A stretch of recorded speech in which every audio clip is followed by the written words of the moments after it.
રાધનપુર તાલુકાના બિલોડ ગામે ક્ષત્રિય રાજપૂત સમાજના સંમેલનમાં પૂર્વ ધારાસભ્ય કોંગ્રેસના રઘુભાઈ દેસાઈની ઉપસ્થિતિથી સંમેલન મજબૂત બન્યું. પાટણ લોકસભાના બેઠક માટે ભાજપને ટેન્શન થાય તેવું વાતાવરણ ઊભું થયું છે. રાધનપુરના બિલોડ ગામે ક્ષત્રિય સ્વાભિમાન સંમેલન યોજાયું હતું.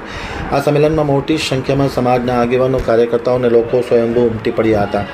પરસોત્તમ રૂપાલા દ્વારા કરવામાં આવેલ અભદ્ર ટિપ્પણીને લઈને રાજપૂત સમાજે પરસોત્તમ રૂપાલાની ટિકિટ રદ કરવાની માંગ કરી હતી, પરંતુ ભાજપના હાઈકમાન્ડ દ્વારા પરસોત્તમ રૂપાલાની ટિકિટ રદ ન કરાતા ક્ષત્રિય સમાજમાં રોષ જોવા મળ્યો છે. ગામે ગામ સંમેલન યોજી ભાજપની વિરુદ્ધ મતદાન કરવાનું આહ્વાન કર્યું છે.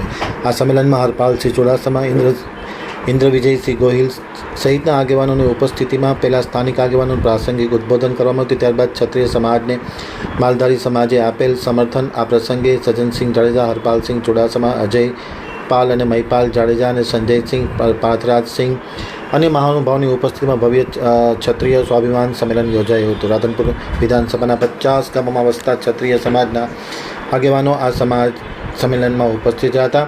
ભાજપને હરાવવા માટે સૌ કોઈએ નિર્ધાર કર્યો છે અને ખાસ કરીને માલધારી સમાજના આગેવાનો સાથે રાધનપુર વિધાનસભાના પૂર્વ ધારાસભ્ય રઘુભાઈ દેસાઈની સૂચક હાજરી આ સંમેલનમાં જોવા મળી હતી. કે અભિમાની સરકારને આપણે ક્ષત્રિયો એવા દેખાડવાનું છે, પણ એકલા એ નહીં. આજે 18 વર્ણની સાથે જ્યારે જરૂર હતી ત્યારે ક્ષત્રિય સમાજ ચાલ્યો છે, અને આજે આપણે જ્યારે જરૂર પડી છે ત્યારે 18 વર્ણ ઉપર આપણને વિશ્વાસ છે કે ક્ષત્રિયોની સાથે 18 વર્ણ ચાલશે, અને 18 વર્ણને સાથે લઈને આપણા ભાજપ સરકારને આ લોકસભાની ચૂંટણીમાં આપણે એને હરાવવાની છે. આપણે પૂરેપૂરો એડી ચટુનું જોર લગાડીને પ્રયત્ન કરવાનો છે. અને ભગવાન શ્રી કૃષ્ણે પણ કીધું છે ગીતાની અંદર કે જે પ્રયાસ કરે છે, જે નિરંતર જે લક્ષ્યને ધ્યાનમાં રાખીને મહેનત કરે છે, તો સફળતા ચોક્કસ મળે છે. એટલે આપણે દરેકે બૂથ લેવલથી કરીને આપણે ગામડે ગામડે ફરીને 18 વર્ણને સાથે રાખીને ક્ષત્રિયોએ આ વખતે આ ભાજપને હરાવવા માટે મહેનત કરવાની છે. અને કોઈ પણ એમનામાં ગુણ છે નહીં, પણ ભગવાને ઉપરવાળાએ એના પરિવાર એને નામ આપ્યું છે એટલે પુરુષોત્તમ કહેવું પડે છે. ઘણા તો પશુઓ કહે છે, પણ આપણા તો ક્ષત્રિયોના સંસ્કાર છે. કાંઈ વાંધો નહીં, દુશ્મનને પણ માન આપીએ. ત્યારે પુરુષોત્તમ બોલે, એના પછી કિરીટ પટેલ બોલે, એના પછી કાંતિ અમૃતિયા બોલે. વારંવાર ક્ષત્રિય સમાજની અસ્મિતા ઉપર વાર થતો રહે, વારંવાર થતો રહે. મંચ ઉપર નાટક કરવામાં આવે માફીના, અને જ્યારે નિવેદનની આ વાત આવે ત્યારે વારંવાર સમાજના જે આગેવાનો ઉપરના જે નિવેદનો છે, આપણી બેન દીકરીઓ માટેના નિવેદનો છે, એ વારંવાર આવતા રહે. કિરીટ પટેલે પાછા આપણા મહારાજાઓ અને મહારાણીઓ માટે, માતાઓ માટે કીધું હતું. માત્ર આપણી બેન દીકરીઓનું અપમાન થાય નહીં, પણ આપણી જનતાઓ માતાઓનું અપમાન કરે એવા લોકોને કઈ રીતે માફ કરી શકાય. જ્યાં રૂપાલા સાહેબે જે ટિપ્પણી કરી,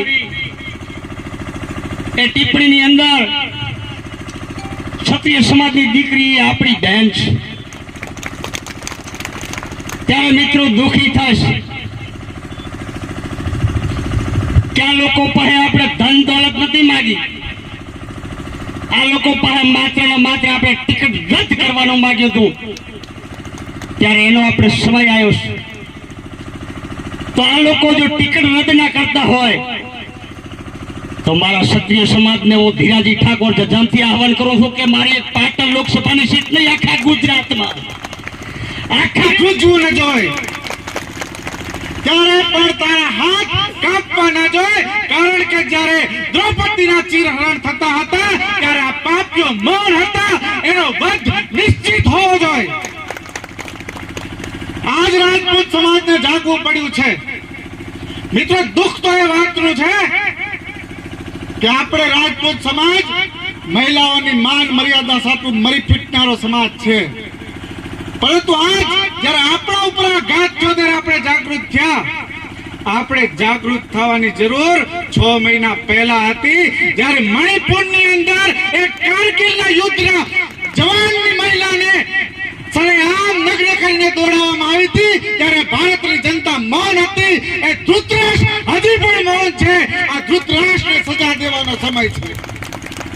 શાસને કર્યું હતું એમ આપણી અસ્મિતાનું ચીરહરણ રૂપાલાએ કર્યું, પણ સજા ચૂપ રહેલા એ બધા જ એ ભીષ્મ પિતામહ હોય, એ દ્રોણાચાર્ય હોય અને એ જે પણ સભામાં બેઠેલા જે પણ વડીલો હતા એ બધાને મળી છે. દ્રૌપદીનો શ્રાપ એ બધાને પહોંચ્યો હતો. એમ આજે રૂપાલા જે આપણી બેન દીકરીઓની અસ્મિતા ઉપર બોલ્યો છે ત્યારે આપણી સૌ બેન દીકરીઓનો શ્રાપ એ સમગ્ર ભાજપને પહોંચાડવાનો કામ આપણે સૌએ કરવાનો છે અને એમાં એ શ્રાપ મત વોટના રૂપે આપણે પહોંચાડવાનો છે.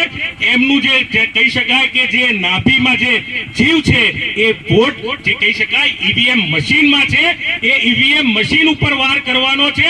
આપણે તલવાર ચલાવતા ભૂલ્યા નથી, હથિયાર ચલાવતા ભૂલ્યા નથી.